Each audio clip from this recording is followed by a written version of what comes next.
ये परमेश्वर की परफेक्ट प्लानिंग है कि वो आपको जय देने के लिए अपने पास बुलाता है। आपको ये मालूम है या नहीं? हाँ, विक्टोरियस लाइफ। इसलिए उसने कहा मैंने तुच्छों को चुन लिया, मैंने बीमारों को चुन लिया, मैंने गरीबों को चुन लिया, मैंने छोटों को चुन लिया, एक जयवंत जीवन देने के लिए। और जब आपको यह मालूम हो जाए कि यह परमेश्वर का प्लान है कि मैं जिस मर्जी जाति से हूं, जिस मर्जी बैकग्राउंड से हूं, गरीब हूं या अमीर हूं या आगे हूं या पीछे हूं, इससे कोई मतलब नहीं। परमेश्वर की इच्छा यह है कि मैं एक विक्टोरियस, एक जयवंत जीवन जीऊं।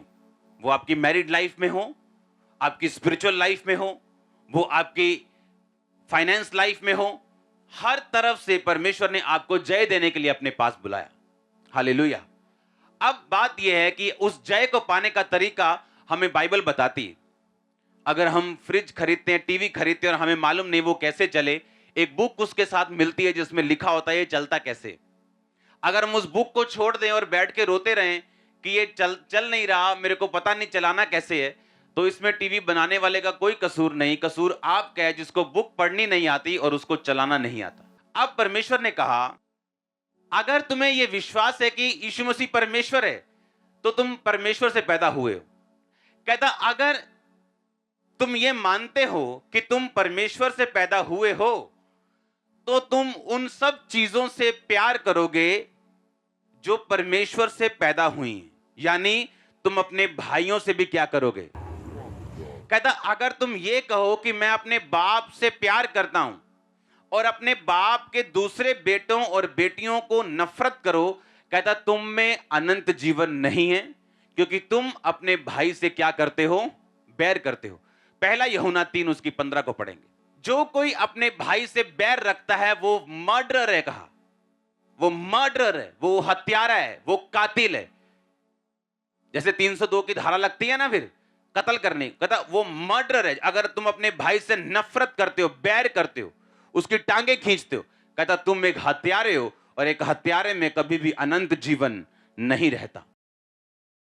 प्रॉब्लम कहां पे? आप चाहे जानते हो चाहे ना जानते हो, पर शैतान इन वचनों को जानता है। आपको मालूम, वो इन वर्ड्स को जानता है। इसीलिए जब वो यीशु मसीह के पास आया और उसे मालूम था कि मैं यीशु मसीह को आके ऐसे ही कुछ नहीं कहूंगा, मैं उसको ऐसे नहीं भरमा सकता क्योंकि ये वचन का जानकार है, उसने यीशु मसीह को आके बोला अगर तू परमेश्वर का बेटा है तो अपने आप को इन चर्च की, इस भवन की ऊपर से नीचे गिरा दे, अपने आप को यहां से नीचे गिरा दे, तो तेरे वचन में लिखा है तेरे पिता के कि तेरे दूत आएंगे और तुझे संभाल लेंगे। और परमेश्वर जो वचन जानते थे उसने कहा शैतान ये भी लिखा है कि तू अपने परमेश्वर और प्रभु की कभी भी परीक्षा ना कर। जब पौलुस के हाथ में सांप ने डंक मारा था तो पौलुस सांप से पंगे नहीं ले रहा था, वो जंगल में जाके कोबरा नहीं पकड़ रहा था कि देखता मैं केड़ा सांप मैनू वड़दा। बाइबल कहती वो आग जलाने के लिए लकड़ियां बटोर रहा था और अचानक सांप ने काटा और उसको कुछ नहीं हुआ। वो शैतान के पास नहीं गया। शैतान अगर आपके पास आता है तो परमेश्वर आपको बचाएगा, लेकिन खुद शैतान के पास नहीं जाना। यह बात परमेश्वर को मालूम थी और बाइबल कहती यीशु मसीह ने कहा लिखा है शैतान की तू कभी अपने प्रभु अपने परमेश्वर की परीक्षा ना कर। इसका मतलब क्या कि अगर आप वचन नहीं जानते तो शैतान इन्हीं वचनों का इस्तेमाल वो आपके खिलाफ करता है। और बाइबल कहती है कि जो कुछ परमेश्वर से पैदा हुआ, जन्मा, बॉर्न हुआ, वो संसार के ऊपर क्या प्राप्त करता है? जय प्राप्त करता है। इस संसार के ऊपर क्या प्राप्त करता है? जय। इंग्लिश में लिखा ओवरकम है। अब ओवरकम वर्ड जब यूनानी भाषा में लिखा गया उसका मतलब हम पढ़ेंगे अपनी स्क्रीन के ऊपर। उसका मतलब है निकाओ। निकाओ का मतलब subdue, overcome, prevail, get the victory. और निकाओ शब्द निकला नाइक शब्द से। नाइक का मतलब है मीन्स ऑफ सक्सेस, विक्ट्री। परमेश्वर ने कहा अगर जब हमें यह बात मालूम नहीं होती कि वचन में ही हमारी जय है, हम अगर वचन को नहीं जानेंगे, नहीं समझेंगे तो हम जय प्राप्त नहीं कर सकते। क्योंकि आज लोग ये नहीं जानते, परमेश्वर ने कहा अगर तुम मुझसे पैदा हुए हो तो तुम संसार पर क्या प्राप्त करोगे? जय, ओवरकम कर जाओगे। शैतान तुम पे अटैक करेगा तुम्हारे फाइनेंस के ऊपर, तुम ओवरकम करोगे। वो तुम्हारी सेहत के ऊपर अटैक करेगा, तुम जय पाओगे। तुम्हारी मैरिज पे कर सकता है, जय पाओगे। तुम्हारे घर पे कर सकता है, तुम्हें हरा नहीं पाएगा वो, तुम हमेशा ओवरकम कर जाओगे। एवरी टाइम 100 में से 100 बार तुम जीतोगे। परमेश्वर ने कहा तुम इस संसार के ऊपर धड़ल्ले से जय प्राप्त करोगे। तेरी लाइफ का हर स्ट्रगल विक्ट्री में बदलेगा, जीत में बदल जाएगा। अगर तुम किससे पैदा होगा? मुझसे। अगर तेरे में यह बात नहीं है तो तू झूठा है, मर्डर है, तू हत्यारा है। आप जानते हैं हेवन फुल ऑफ सरप्राइजेस होगा, क्योंकि जिन लोगों को आप स्टेजेस पे देखते हैं वहां पे वो लोग नहीं होंगे। बहुत से लोग जिनको आप बड़े बड़े स्टेजेस पे देखते हैं वहां नहीं होंगे, और आप हैरान होंगे ये कैसे हो गया, ये तो फलाना नहीं है, वहां रहता था। और आपको मालूम होगा कि ये स्वर्ग में है ही नहीं। सामने से हालेलुया बोल के सरमन देना या मिनिस्ट्री करना या गाना या बैठना या बिलीवर बनना या वॉलंटियर बनना, इस बात से आप स्वर्ग नहीं जाते जब तक आप अंदर से अपने भाई से प्यार नहीं करते। और आज इस चीज में लोग फेल हो चुके हैं, टोटल फेल। और परमेश्वर क्या कहता है? और नुकसान किसका है? नुकसान उसका नहीं जिससे नफरत की जा रही, वो हमेशा आपको बढ़ता मिलेगा। नुकसान उसका है जो नफरत कर रहा है, क्योंकि परमेश्वर ने कहा फिर तुम में अनंत जीवन नहीं रहेगा। जब वो अपने फाइनेंस में चलेगा उसको तरह तरह के एक्सक्यूज मिलेंगे। अच्छा ये अगर ये होता ना तो फिर आप चक देना ही कम, जे ऐदा होंदा ना यार फिर सेट हो जाना ही कम। अपनी फैमिली में, अपनी लाइफ में, अपने आसपास उसको वो कभी वो रिलीज, वो ब्लेसिंग, वो फ्लो कभी नहीं मिलता जिसकी वो एक्सपेक्टेशन रखता है परमेश्वर से कि ऐसा मेरी लाइफ में हो या मेरी फैमिली में हो या मेरे फाइनेंस में हो या मेरी मिनिस्ट्री में हो। उसको कभी ऐसा नहीं मिलता, क्योंकि अनंत जीवन, इटर्नल लाइफ जो सिर्फ स्वर्ग से शुरू नहीं होती, जिस दिन आप क्रिश्चियन बनते तब से शुरू होती।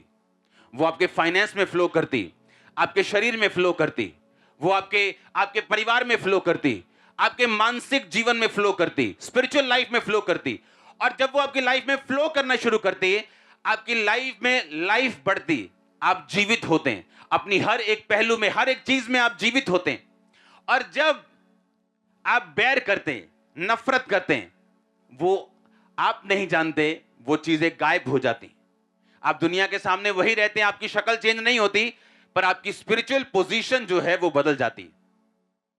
परमेश्वर ने कहा अगर तुम भी अपने प्रेम करने वालों से प्रेम करो, जो तुमसे प्यार नहीं करते उनसे नफरत करो, तो तुम में और अन्य जातियों में मैं कोई फर्क नहीं समझता। आज बड़ी बड़ी बातें करने से ये बेटर है कि कलीसिया अपने बेसिक में चले।